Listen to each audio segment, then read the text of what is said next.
लीजिए, ये है आज का लंच। एग है, एग रसम ज़रा डिफरेंट होता है। और ये राइस है। देख लीजिए, लतिका खा रही है और लतिका ने ही बनाया है।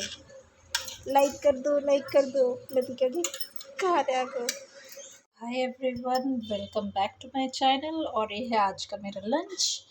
सांभर सांभर है, राइस है और ये आलू, बीन्स, बरबट्टी मिक्स ये है, फ्राई है और ये भी सांभर है।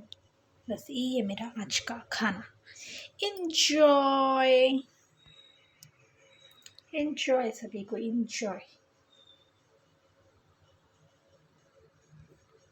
जी, आज लतिका ने फ्राइड राइस बनाया है और ये भुजिया है। क्या चीज़ का भुजिया है ये लतिका?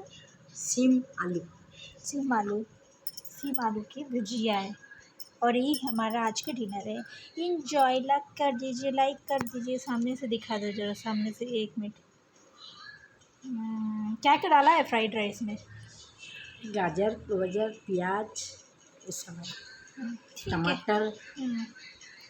बाय जी। आज लतिका ने क्या बनाया है? इडली सांभर। ये क्या है? सांभर है ना? क्या है? सांभर, इडली सांभर। देख लीजिए लतिका कैसी लग रही है। और इडली खा लो, खा लो, खा लेने दो सबको। खा लो, खा लो, खा लो, खा लो, खा लो, खा लो, खा लो।